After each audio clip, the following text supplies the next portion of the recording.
పయనం news channel ప్రేక్షకులకు స్వాగతం. జాతీయ వినియోగదారుల సేవా సంఘం అంతర్జాతీయ ఉత్సవాలు మార్చిలో జరుగుతున్నటువంటి సందర్భంగా జాతీయ ఉత్సవాలు 24/12/2025 జరుగుతున్నటువంటి సందర్భంగా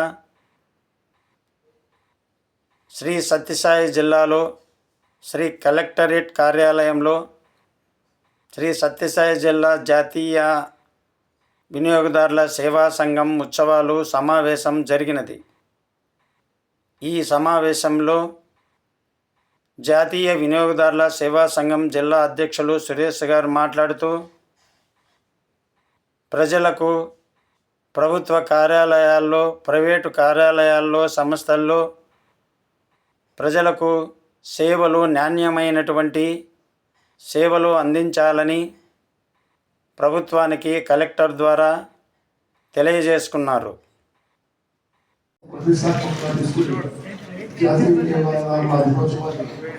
ఇప్పుడు నేను ఈ ఇయర్ డిసెంబర్ మొదటి వారంలోనే థీమ్ అనేది రావడం జరిగింది. అంతేకాకుండా సర్కులర్ కూడా తొందరగా రావడం, పిల్లలకు సర్కులర్ చేయడము అనేది చాలా శుభపరిణామం సార్. ఇక వినియోగదారుల సమస్యల పైన మేము రోజు పోరాడుతున్నప్పటికీ మీ దృష్టికి కొన్ని శాఖల వారిగా మేము దృష్టికి తెస్తున్నాం సార్. ఇప్పుడు ఆర్టీసీ వారి నుంచి ఇప్పుడు కొత్తగా మహిళలకు ఉచిత బస్సు సౌకర్యం కల్పించారు సార్. దాన్ని మేము స్వాగతిస్తున్నాం. అయితే ఎవరైతే డబ్బు పెట్టి ప్రయాణం చేయాలనుకుంటున్నారో వాళ్ళకి అసౌకర్యంగా ఉన్నాయి సార్. దయచేసి కొన్ని బస్సులను ప్రత్యేకంగా ఎవరైతే డబ్బు పెట్టి చెల్లిస్తారో వాళ్ళకి ప్రత్యేకమైన బస్సులు ఏర్పాటు చేసినట్లయితే ఉద్యోగస్తులు కావచ్చు, ఇంకా స్టూడెంట్స్ కూడా చాలా ఇబ్బందికరంగా ఉంది సార్. కొన్ని ప్రత్యేకమైనటువంటి బస్సులు ఏర్పాటు చేసిందని కోరుతున్నాం సార్. ఇక డిఓ వారికి ఏమంటున్నారంటే ప్రైవేట్ స్కూల్స్ లో ఇప్పటిగా వసూలు చేస్తున్నారు సార్. వాటిని కొద్దిగా నియంత్రించవలసిన అవసరం ఉంది సార్. వీళ్ళు ఇక డిఎంఎన్హెచ్ఓ వారికి సార్ వాళ్ళ నుంచి మేము ఒకటే సార్ కోరుకుంటున్నాము. ప్రైవేట్ హాస్పిటల్స్ లో ఒక ధరల పట్టిక అనేది ఏర్పాటు చేయడము చెప్పారు సార్. గతంలో కూడా మీ దృష్టికి తీసుకుని వచ్చాం సార్. అది ఇంతవరకు కాలేదు సార్. ధరల పట్టిక అనేది ఉండాలి సార్.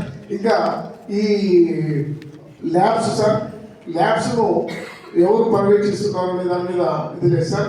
ఆ డ్రగ్స్ కంట్రోల్, డ్రగ్స్ ఇన్స్పెక్టర్స్ కూడా ఎక్కడే కానీ మనకు చైతన్య సదస్సులు కానీ అవేర్నెస్ ప్రోగ్రామ్ ఎక్కడ జరగడం లేదు సార్. వాటిని కూడా మీరు పర్యవేక్షించవలసి ప్లీజ్ మిమ్మల్ని కోరుకుంటున్నాం సార్.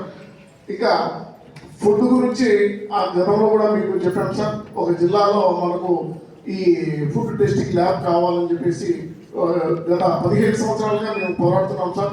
ఇప్పటికీ కావడం లేదు. ఏదైనా చిన్న పిల్లలు ఏదైనా తిని అనారోగ్యం బారిన పడితే వాళ్ళు ట్రీట్మెంట్ చేయడానికి వాళ్ళ శాంపుల్స్ తీసి హైదరాబాద్ పంపాల్సిన పరిస్థితి ఉంది సార్. ఆ పరిస్థితి లేకుండా ఇక్కడే మనకు కావలసినంత మనకు సపోర్ట్ చేసే ట్రస్ట్లు అన్నీ ఉన్నాయి సార్. దయచేసి మీరు దృష్టి పెట్టి ఇక్కడ ఉన్న ఫుడ్ టెస్టింగ్ ల్యాబ్ను వచ్చేందుకు అవకాశం కల్పించాల్సిందిగా కోరుతున్నాం సార్. ఇక ఈనాడు చైనా నుంచి మనకు ఒక ఫర్టిలైజర్ సప్లై అవుతుంది సార్. అంటే టేస్టింగ్ సాల్ సార్. ఫర్టిలైజర్ పేరు మీద మనకు ఇండియాకి వస్తూ ఉంది సార్. అది మన పిల్లలకు గోబీ మంచూరి క్యాన్సర్ మార్క్ పడుతున్నారు సార్. దయచేసి ఈ ఫర్టిలైజర్ ఏదైతే ఫర్టిలైజర్ అంటున్నాం, టేస్టింగ్ సాల్ట్ ఎవరైతే అమ్ముతారో వాళ్ళ పీడీ యాక్ట్లు లేదంటే క్రిమినల్ కేసు పెట్టవలసిందిగా మేము కోరుతున్నాం సార్. ఇక లీగల్ పెట్టవలసిన వాళ్ళ శాఖ వాళ్ళకు ఓకే సార్. వాళ్ళకు ఉన్నటువంటి ఇన్స్పెక్టర్స్ చాలా తక్కువ ఉన్నారు. పూర్తిగా పెద్ద జిల్లాలు కాబట్టి వాళ్ళ సిబ్బందిని కొత్త లేకుండా ఉంచినట్లయితే కొద్దిగా వినియోగదారులకు సరైన సేవలు అందేందుకు అవకాశం ఉంటుంది సార్. అగ్రికల్చర్ వాళ్ళకు కూడా సార్ ఎరువులు, వివిధ రకాల ఎరువులు సప్లై చేస్తున్నారు సార్. వాటిని కూడా పర్యవేక్షించి రైతులకు సరైనటువంటి కల్తీ లేని నుంచి వచ్చే రైతులకు బిల్లులు ఇవ్వకుండా జిఎస్టీ పేరుతో వాళ్ళు జిఎస్టీ తీసుకుంటే ఎక్కువ రేట్ అవుతుందని చెప్పేసి వాళ్ళని మొదలుపెట్టి బిల్లులు కూడా పంపుతున్నారు సార్.